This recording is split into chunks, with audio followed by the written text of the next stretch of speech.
Surprise everybody. At the end of the day, this is stream number 5. I am here on what that side of the screen. Yeah, over there is Bryan Finster. You can see at the bottom of the screen. And we are here to riff. This is Riffing with Ryan. I'm Ryan Erickson. If you haven't been here all day, yes, that's who I am. Bryan, I was turned on to who you were.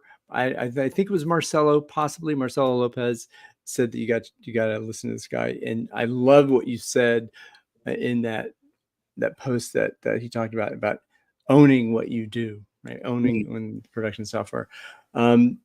You work for Defense Unicorns, which we can talk about that a little bit, and we're here to riff on a couple things and just go for as long as you want to go. So with that, I will ask you the opening question. What is your Agile identity? I'm an advocate for continuous delivery. I've had an experience, or my first experience with continuous delivery showed me what had a positive impact it had, not only on the outcomes for the business, but morale of the team, just the overall mental health of the team. And I know that teams that get to work this way are much happier every single time we've ever been able to do it. And so anything I can do to help anybody else do continuous delivery as a workflow in case I have to ever work there, so I don't have to start over and figure out, hey guys, wouldn't you like to work to suck less and just start from scratch? I hate to start from scratch. I just want to walk in and have an enjoyable job. Sounds like a pretty strong identity there. So I'll leave the next question. What the F is an Agile coach? I think it depends on where they got their training and how they got hired. Honestly, I have friends who are Agile coaches and focus on what I consider to be the right things. I also know people who claim to be Agile coaches who went to class, read a book, got certified. They no development experience at all. I don't honestly think you can really be a good Agile coach unless you have been a developer, understand what the real problems are, and understand things like how does continuous integration work?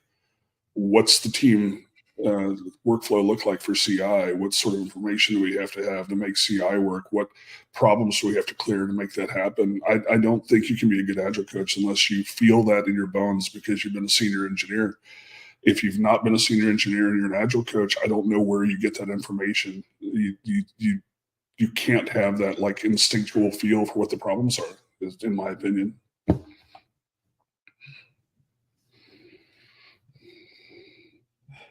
Feels like a nice mic drop there. We'll do that. So I will cut that off, edit it at some point in the future. Who knows when? And now we get to the real bit. So you were going to start on another kind of thought there, and I open the space up for you to do that.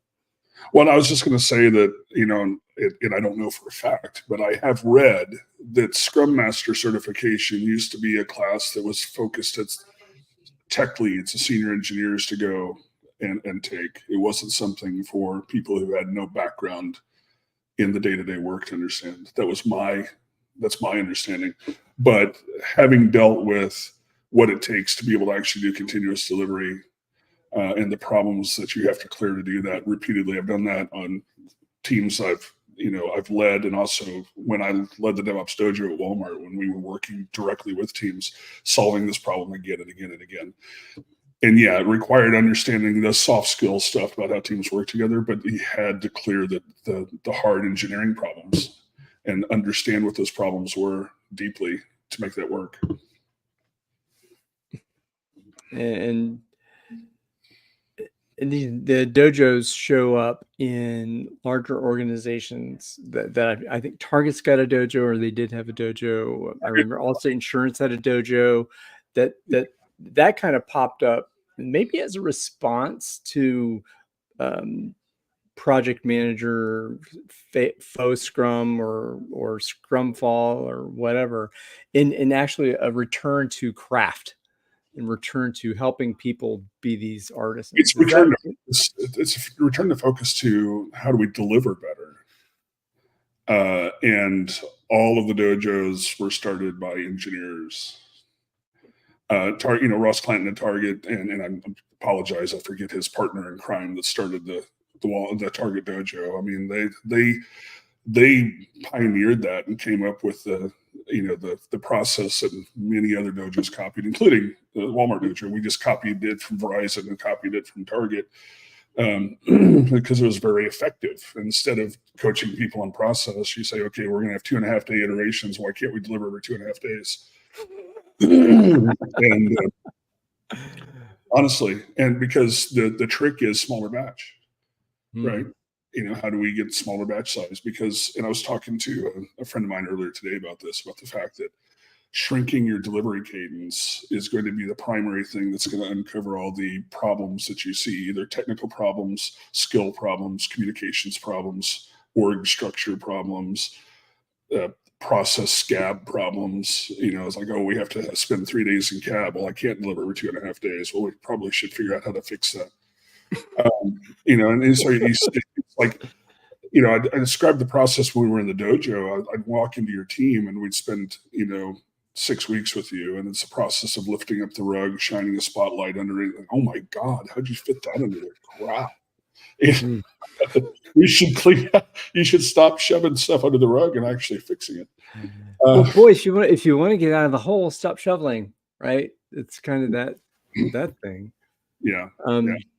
But I think if you're doing that job right, it's not agile coaching. It's engineering coaching. And we were talking before this, before we started, because my dad owned a construction company, and he was a journeyman. He went through carpenter school and became a journeyman carpenter. But if you watch YouTube channels of professional builders, they're showing you all the tricks professionals use to reduce motion waste so that they can have high quality at speed with minimum waste, because it costs money. Every minute you're on the job site costs money. It's the same with us as professional engineers. We should be looking for ways to reduce motion waste, reduce the cost of delivery, to have high quality rapidly, not only to save costs, but so we can get faster feedback on the idea, because the idea is probably wrong. You can't spend all your time focusing on what games we're going to play during retrospective. In fact, you shouldn't have a retrospective every 2 weeks anyway. Let's talk today about what the problems are for today. Let's fix those problems and go to tomorrow's problems, instead of waiting 2 weeks to talk about the top 3 problems people are talking about. Right? I mean, yeah. And I think this goes. Days work today is my Agile framework. Well, I mean, this is like radical common sense, and it just feels like, and I think that key is, why can't we? What's standing in our way of delivering as soon as we get to the point where the code is complete? If you're doing automated testing on all the development practices that allow you to go through a continuous delivery cycle. Mm-hmm. Why can't we deliver I think, I don't know what the anecdotes are about Facebook and Netflix and all this stuff, kind of this, that you come on the job and you commit a code to production. Of course, you're going to break crap probably in that environment, but why can't we? What's standing in our way? So I think that needs to be an aha out there, that if there's more asking that question than asking the other side of it, I think it. Yeah, this was possibilities. This was really the breakthrough that at one point in my past, I had to go and learn how to do CD, and my management wanted us, as we had a tiger team built around us, me and another guy, and our management wanted us to figure out how to do continuous delivery, because we needed to stop delivering every quarter. It was killing us. We needed to start delivering much more frequently than that. And because we had air cover from management, I didn't have to listen to any of the rules that were being handed down, because we were using SAFe and you had to use 2-week sprints. I didn't have to listen to any of that at all. And so what I started with was, why can't we integrate today's code today? I started with CI, just CI. Why can't we? And actually, what I did was I wrote down the rules for a continuous integration. It had to be fully tested. You couldn't commit untested code. It couldn't break the build. And all these things, right? I wrote down these rules, which you can find a version of that on minimumcd.org now, because it just worked. And then I said, okay, team, we're going to start with no process at all. We don't have any process. What we're going to start with is we're going to start talking about things that process we need to add that will add value to our ability to do that. And then we're going to iterate on this daily. Every single day, we're going to say, why can't we do this? We're going to try to fix it. And that's what we did. It took time. We all had to learn things. None of us, we were starting from scratch. We knew what the rules were. We knew what the good looked like, but we didn't know how to get there. I think 18 months later, we were delivering to production multiple times a day. I had a graph that I would display in our area that showed how many times we were deploying per day. We had, like 7 or 8 services on the front end, and on average, we're delivering, 5 to 8 times a day to production, not to a staging environment. And I'm trying to imagine that at a utility or a bank. Large retailer. Boxes are money, and this was supply chain. Mm-hmm. Right? There's no difference between a case in a warehouse and money in a bank. It's the same exact thing. Or power in a grid. Yeah. You think about that in terms of what is the supply and where's it going and how's it managed. Another piece I wanted to be sure we went through was about your view on code maintenance and developer responsibility to code once it is integrated into production. Mm-hmm. Code. I'm thinking that I'm just thinking code care, I guess. How do you frame that? And that was the rant that I first saw you on, was about who wants to throw stuff over the wall. Yeah, so I've talked about this from multiple different perspectives, because I'm always looking for a way to get into someone's head about what the right thing to do is, and different analogies and stuff. But you have to understand first my background. From my first development job in like 1996, except for a dark period where they separated developers from operations for a while to improve developer productivity. But before that and after that, I always operated what I built. It broke, I got woken up, I had to fix it. Yeah, there was a call center to handle the does, the L1 or L0, like, here's the playbook to go and do that. But for everything else, I got woken up at 3 o'clock in the morning, right? Which meant that I felt the pain that people were feeling. I wasn't throwing it over the wall to operations for them to go and feel the pain. I wrote a blog post a while back about, the people that understand the customer most is ops. It's your support team. And, they're going to go and need to fix the code.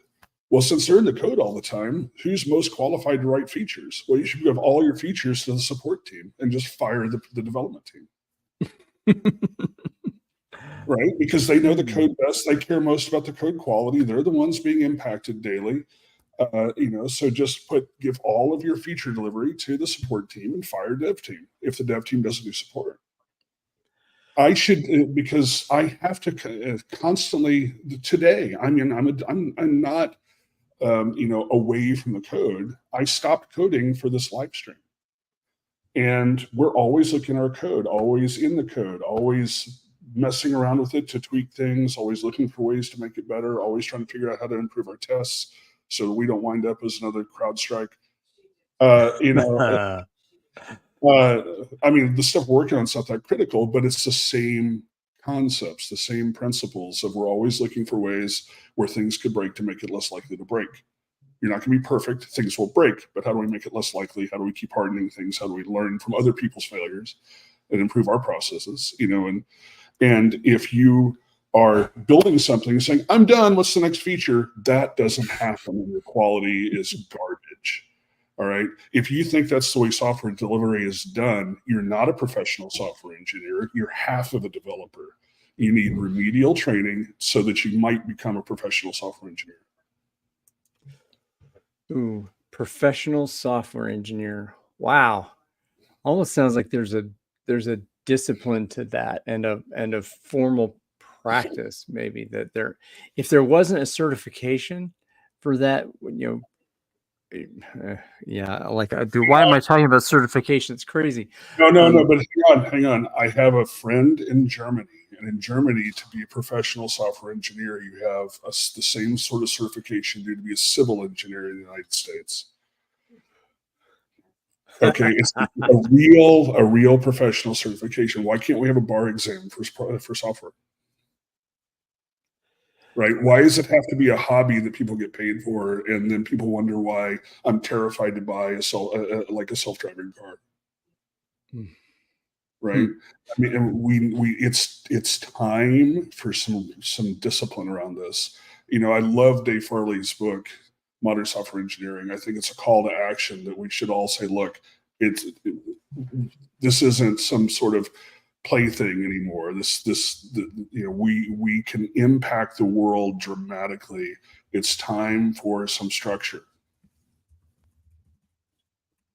I got to put that one in the banner here.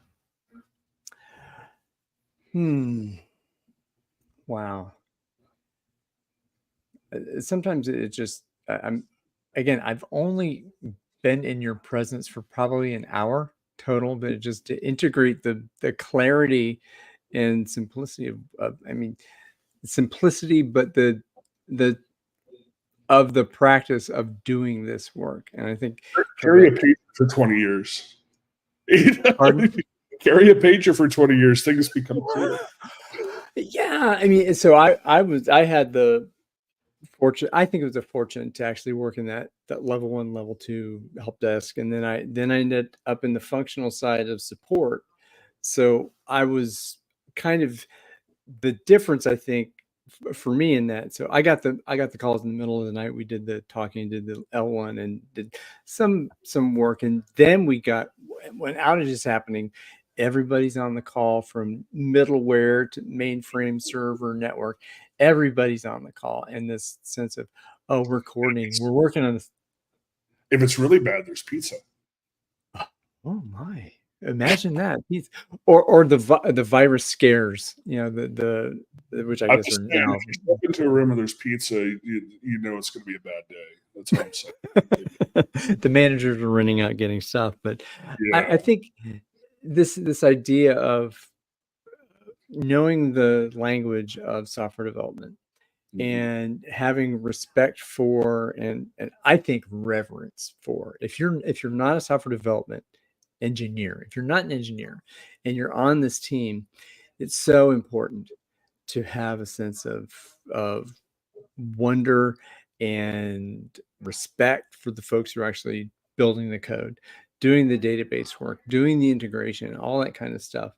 And I think at the same time, it's also important to consider that we squishy people, is that we also have a purpose too, and that it's important to figure out what is it that you need from me, what is it that I can do for you to help you do what you need to do to deliver to production No, and 8 times away. So yeah, I agree. I'll tell you, I'm not naturally a people person. I had to learn to emulate empathy to clear some of the impediments that were preventing us from doing delivery because it's not all technical. It's mostly not technical. It's mostly people problem, and it's not even people problem within the team. There's all sorts of people I had to go and make connections with just on that original pilot of CD just to be able to do what we were trying to do.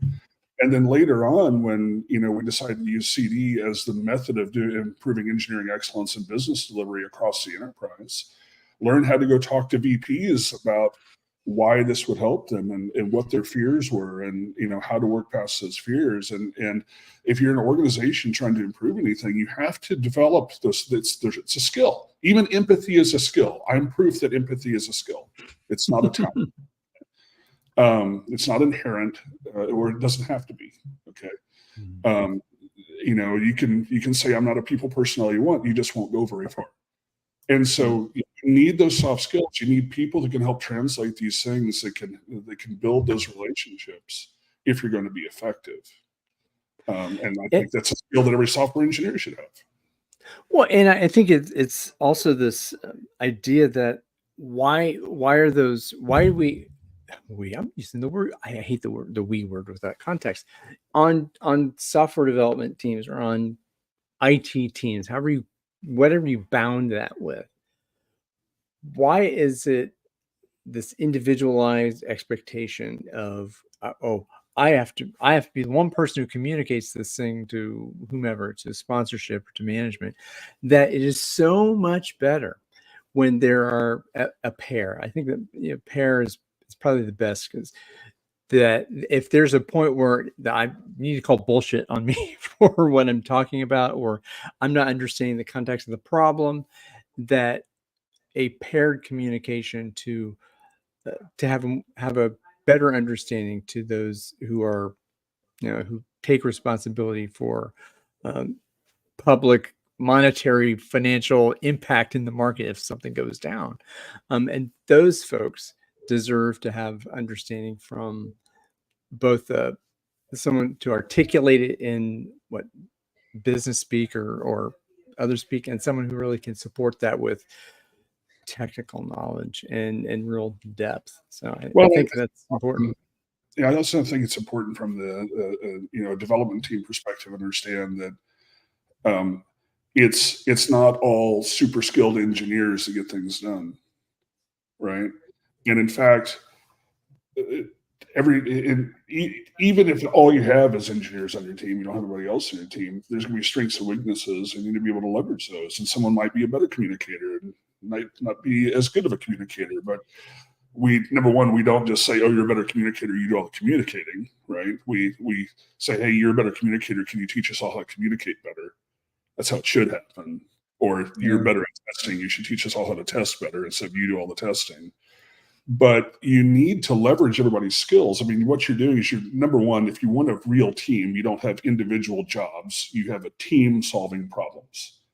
We are trying to solve this business problem as a team. How can we most effectively get that done? This is our mission. We collaborate on this and we solve one problem at a time and get it out the door and you solve another problem. Um, it's not, I can tell that I'm in a dysfunctional environment when I go let's say they use Jira and there's filters by name on Jira. I know that I'm in dysfunctional in an organization that doesn't know how to deliver software. All they know how to do is track HR, right? But when it comes to building a cohesive team and then leveraging all those skills, Hmm. so cross train, uh, make sure that you've got to build teams where you have people that are, some people are stronger at others things than, like even on my team, I've got team members who are very much junior than I am, but they have more knowledge of the front end framework we're using. So does that make me suck? No, it just means that they have more knowledge of the front end framework we're using, and we're cross training. And this is where this is words matter too, is that I'm ignorant of the back end, of this, whatever, again, whether it's front end, back end, I'm ignorant of the actual code that goes in the compiler, right? And that's okay because it's not my skill, not my depth. And to accept that I will be ignorant of so much that's out there. And each of us as a human being has pockets of ignorance. Like We have it's yeah, 8 billion topics minus 10. That's how many topics I have ignorance of. And that's we have a UX designer on our team, and he can't code. He knows a little bit. He's done a little bit, so he knows a little bit of what we're talking about. But he can't get into the weeds with us. But he can spot when we're like one pixel off on a delivered thing, right? I can't even see it. It's like, are you where? hmm. Oh yeah. Oh crap. Right. It's like so if you want high quality software, you need multiple perspectives, multiple skill sets, and just coding.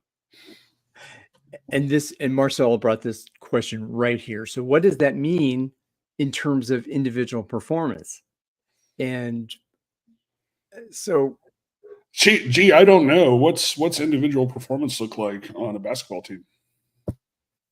exactly. I mean, if you got if you've got a Kobe Bryant and then a whole bunch of and I don't know much about basketball. I don't know who's currently good or not. But if you have a Kobe Bryant and then a whole bunch of people that are like 5'2" and don't know how to dribble, sure, he's high performing. Yeah, the top Cool. performer. They win the game. It only matters if you win the game, right? And so you build high performing teams. If you have people who have obvious weaknesses, you help them build up those weaknesses. That's Right? what professionals do. That's what That's what professionals. professionals. It's not about individual output. It's about team outcome. And I tell this story all the time. The very first team that we learned how to do CD on, I joined that team as the tech lead to deliver CD. That team's job was to deliver the thing we were delivering with CD. And I had developers on the team who were brand new out of college and honestly should not have had developer jobs. I don't know how they passed the job interview. They couldn't code their way out of a wet paper bag. I had seniors on the team that were underperforming some of the juniors on the team. But what I also knew was that everybody had skills that we could leverage. And that we could, if we all we had to do was find out what they were strongest at and leverage that as a team.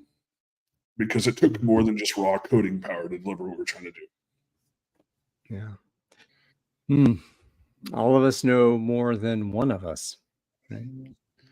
Two people are more than twice as smart as one. It's two individuals. Like a pair is more than twice as smart as two people. In that domain, so coming up in your development experience, were you involved in XP or mob programming in any of your gigs? Did you incorporate that into what you did? And how does that relate to what you do now? Actually, my very first experience with mob programming as a discipline was right after COVID, when the Dojo Consortium was trying to figure out how to take something that was generally an in-person practice and turn it into a remote practice. My team had lost all situational awareness because we'd never had to work that way before.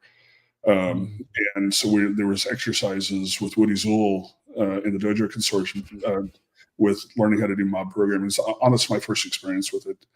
And you learned it from the right guy, I think. Yeah. And I found it to be very effective. Right now, I will say that as that's the disciplined approach. We did do several exercises where, like I had one guy on a team once. His name was Brent, ironically. And I said, don't be Brent. Brent, you need to share what you're learning. And so we would have mobbing sessions around things like building a fresh service from scratch, because we were starting up a bunch of services at the time. And so he was walking people through the process he was using to spin up a new service, to share that knowledge and having other people do it. So it was that sort of thing, the group learning. But as far as formal mob programming, that wasn't something I learned until after COVID started.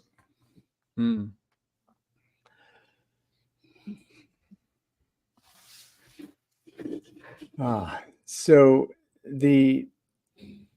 I want to get into the high test, high availability aspect of what you do. With that maybe resilience. How you, because Defense Unicorns tells, there's something in that name I think is really interesting. If you want to say something, why that's important and what it means to how you develop software. So, Defense Unicorns, our mission is to help the Department of Defense implement continuous delivery. And I know for a fact there's a widely misunderstood idea about what CD is for. People think continuous delivery is, you want to just deliver features real fast, you just YOLO stuff into production. And that's not what CD is for. There's two main problems that people overlook that's far more important than feature delivery. Number one, stability.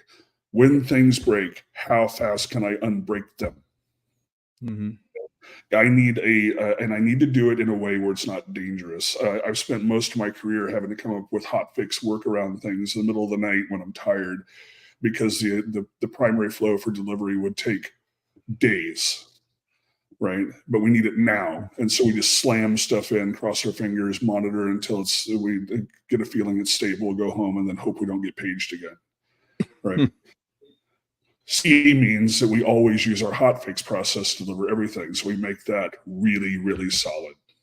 We make sure we have really fast, really good tests, good architecture, because it requires good software architecture to do this too, so that we can rapidly fix something. The other thing that's even more critical is, how do you patch a vulnerability immediately? How long did it take people to patch Log4j? My answer is, if it took you, right after Log4j happened, I wrote a post and I said, hey, how long will it take you to patch Log4j? And if your answer is anything other than, oh, we did that yesterday, you're at risk. You need to be able to safely deliver security patches. Is that now, is that the CrowdStrike failure as you're talking about that? The Log4j. Okay, this is my developer ignorance here. The Log4j, what specific? So the Log4j introduced a widespread, vulnerability so that you could get hacked, right? I mean, it's just so that you now had a known security threat that covered a large swath of software that was out there in the real world. And so you needed to upgrade Log4j, identify wherever place you had it, upgrade it to a version that wasn't vulnerable now, because it was a known vulnerability. It wasn't just, you're in trouble. And that happens all the time. The CrowdStrike issue that happened was because they made a rule change to address a 0-day, a brand new vulnerability that popped up that could really impact the customers. Now, unfortunately, and from their preliminary postmortem, it appears that their CD process wasn't hardened enough, and they're making changes to their CD process to harden it. But that was the reason for that change, the criticality of that change. And so you need a way to safely make those changes. And, I talk all the time about, from a feature point of view, you need to be able to deliver at the speed of relevance. But for the stuff that we work on, you need to be able to deliver at the speed of threat. We're trying to make sure the government, the DoD, has the ability to respond to things, because, believe it or not, we are actually at war every single day. China, Russia, North Korea, we are under attack constantly. You have to be able to deliver at the speed of threat. Wow. They're just kind of paradigm shifting things. The idea of a request to production kind of cycle, and this is a whole different ballgame when you're talking about. There's other reasons too, right? I mean, so also, you shrink your delivery cadence. You also make yourself more efficient, which means it costs less to deliver things. So even if you're not trying to run experiments rapidly to iterate on a product, when you need to deliver something, it costs less to do it, which means that you've delivered value for less money. That's better profit, right? I mean, there's not a good reason not to do CD. There's just not. I've heard all sorts of excuses, and all they are ignorance and complacence. We're at time to break for the next question, let you riff, and then go off into whatever tangent comes next. So I'll do this so I know how to edit what's happening here.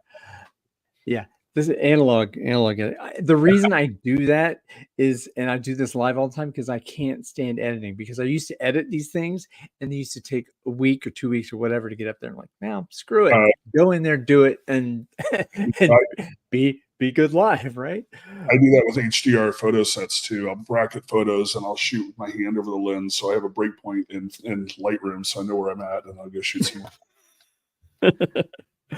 well, on that, the last ask of this question of the day, I'll ask a little bit differently. What is the most dangerous question that you want to see asked in the domain of your work? And so let's go with that. Oh, now I remember that you were going to ask me this question, and then I forgot to go and think of an answer for it. Oh, I'm sorry. It's I've been doing work. The most dangerous question. Well, I'll tell you.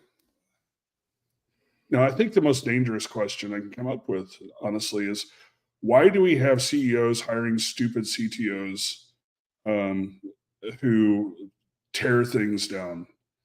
Why can't we get competent executive leadership? I'm not saying that it doesn't exist. The executive leadership at my company is spectacular. I've worked with spectacular, executive leadership in other organizations.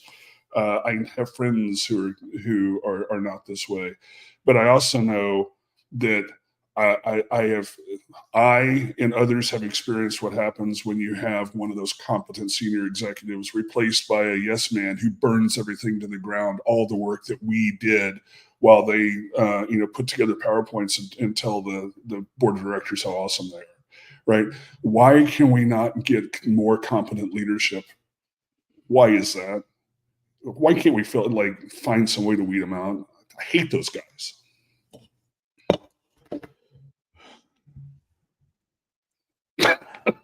That one I love. I think that sends me right into where we want to go next. Talked a lot about engineering and talked about a lot of the practice, collaboration practices, and kind of this next level stuff. You in that last bit in the question that talks about what's the management culture. God, I don't want to talk about culture in that way because culture is an output, right? Yeah. Culture, you can't intervene in culture like that. But managers set the tone.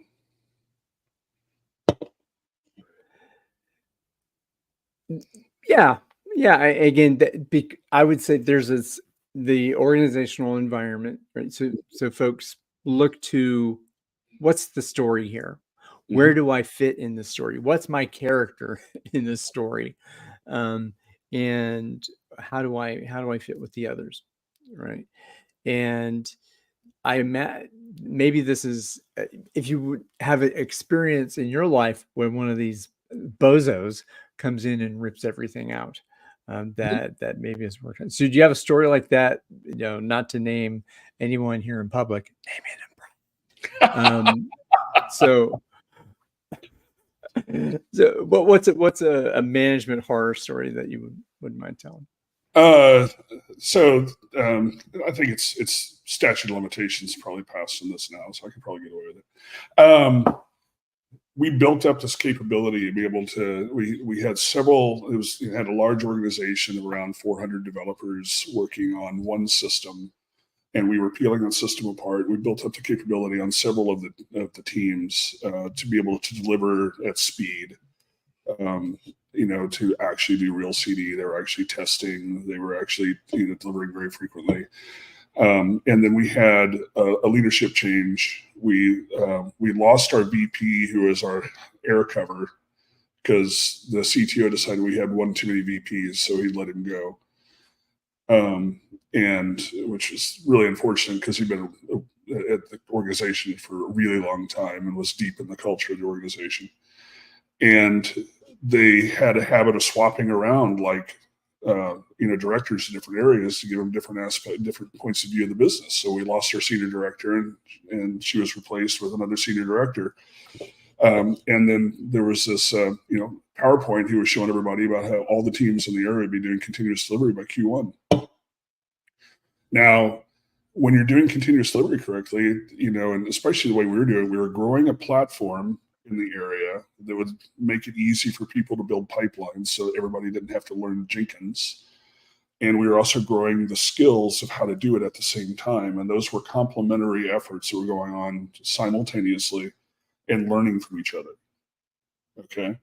And so we had a lot of lessons learned. If we were going to spin up a new team to give them that ability, we were going to have to teach them these skills and work them through, hey, how do you do CI? We're going to have to coach the other teams. They have the teams who were doing it coach the teams who weren't. No, that wouldn't meet the timeline. Just give them all the pipelines. And so you're basically giving, and these were like the teams who were doing it. There was no cab. It was all the validation was in the pipeline. There's automated change notification. There was no change board we were going to say, hey, we're going to deploy change tomorrow or whatever. None of that was happening on those teams. The other teams were going through the old process, and they hadn't developed the skills, and so forced us to roll out pipelines to those teams. And it's like giving a 12-year-old a Ferrari and putting him on an interstate and saying, "Have fun." And it exploded. And so the new senior director is now, of course, blaming all the teams, and blaming continuous delivery as a process, and then started, reverting everything back and burned it all down. Even the teams who were doing it well had to stop, just through sheer ignorance and inability to listen to his engineers who were telling him, "Please don't do this." Did that particular executive outlast you, or did you see that executive? I got recruited to another area where we were building a global platform for the enterprise, and everybody who could. Well, I gave a talk at a conference about the impact of continuous delivery on a team. Of course, the punchline to that people didn't know was my teammate was already within his 2 weeks notice he was leaving. I had already left the area and gone to platform. Several other people followed, went to platform, or left the company. So you're left with the people who were not the people pushing and trying to make things better. You were just left with the people who are like, yeah, whatever. Because the fact of the matter is, you don't have to have everybody trying to make things better. You just need a subset of people trying to make things better. But you have to make sure those people have the resources they need to keep pushing, to have the air cover and the encouragement they need to keep pushing to make things better, and drag all of the complacent people along with them. Boy, that sounds a little bit like something in the manifesto. I think providing the resources for people to do good work. I think it's in there somewhere, but as I would expect, you kind of have it in there, and to be able to say it instead of having to read it off the paper. So Marcel has come with. I'm going to try and bring some of the comments in as they come through. So yeah, sure. Let's give the folks without the experience the access to the rocket launchers. What could possibly go wrong? 100%. Now, Gene Kim and the Unicorn Project calls, the people that do this kind of stuff, the red shirts, because we're all conspiring behind the scenes. He says it's a combination between John Skulski's red shirts and Hogan's heroes. But I wrote a paper for IT Rev about, they called it an integrated approach to enterprise improvement. It's terrible. I hate the title, but it's my very first long form paper I wrote. But I talked about having the thin red line, the red shirts and the grassroots who actually care about their jobs, their colleagues' jobs, and your organization. And that you as an executive, your job is to give them the resources they need to help do what they're trying to do, and also to make that thin red line wider. How do you encourage more people to be driving improvement? Because if you don't, they'll go away. And who cares about your business then? Obviously, you didn't. Yeah. What did you care about? And that's I think that's the question. The next C-suite job and the bigger paycheck is what you cared about. Yeah, and this goes down to philosophy around it. What are you incentivizing? What is the game about that's being played here? Is the game about delivering value as soon as you can according to the standards of professionalism and resilience and reliability, all that stuff? Is that what it's about? Or is it about a power, status, and control game? Say, can this get me the bonus? Can this get me the gig somewhere else at the bank I always wanted to work at? And I don't say this because it's, I think those folks who do that are evil. Some of them may be. I'm not saying that. The thing is that people, you set up a game and you teach people how to play the game from infancy almost through elementary school, high school, college, whatever organizations they belong to climb up the ladder and get the rewards and get the nice gold stars and get the cookies and then get the more money in the house, all that stuff. And yeah, it's an indictment of the westernized society. And again, I don't necessarily want to go into that, but that instantiates itself in the workplace, right? And it creates harm for teams. There's a documentary I saw several years ago that was inspiring to me. And actually, at the time, I needed to hear that message because I was kind of burnt out. and it was Jiro Dreams of Sushi. Yeah. Right. And his thing is, number one, he didn't leave the army and dream about becoming a sushi chef. He just needed to feed his family. But he learned how to, he became an apprentice sushi chef. But if that's the profession he chose, so he decided to master his craft. Right. He didn't half ass it. And so now he's, people know his restaurant. Right. So I think that's very important. You're doing the job, take it seriously.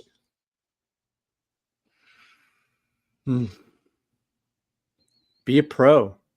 Be a professional. Be a professional. I'll tell you, computers are not my hobby. It's not the passion I pursue after work. I pursue it passionately during work, and a lot of times, if you see my post timestamps on LinkedIn after hours, but it's not my hobby. I have other hobbies. Yeah. Well, I see the hobbies behind you. We've talked about those a little bit in offline, but yeah. Well, I am tired.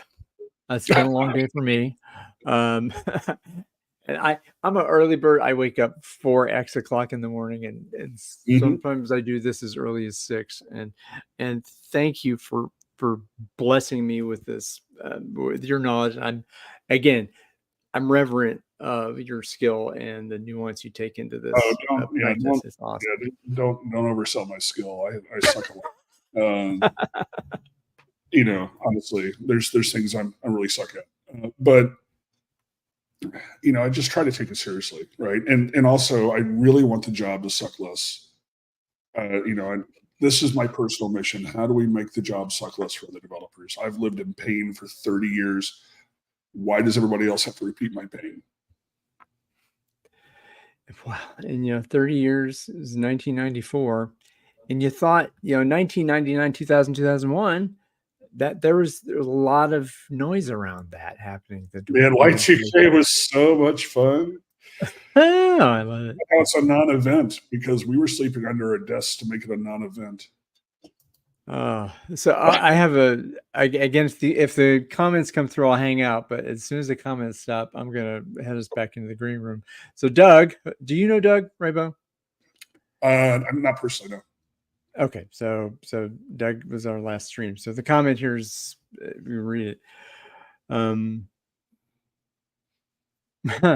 Yeah. I mean, if you're not good at software engineering, you're not constructively lazy. You're not going to automate away your job. I try to automate away my job any chance I get. I try to make it less toilsome to deliver value.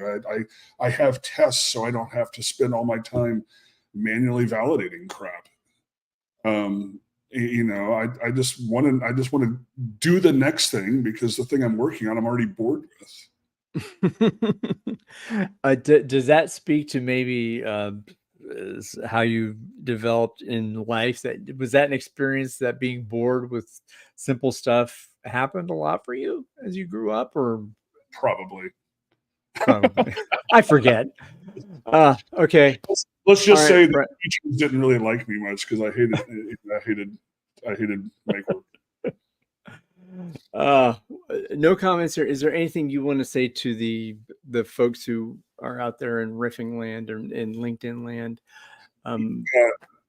So number one, I do want to, because this is top of mind for everybody, is don't take the wrong lessons away from CrowdStrike. Take a hard look at their preliminary postmortem and what their gaps were. Take a look at why those gaps are important and how you would address those gaps. Adding more manual process would not have made this safer. Just straight up, okay? So take the right lessons from it. But continuous delivery is both very easy and very hard. Go look at some of the challenges we put out there at minimumcd.org. It's problems you're going to need to solve to get to the very minimums, and look at your organization and how hard those problems are.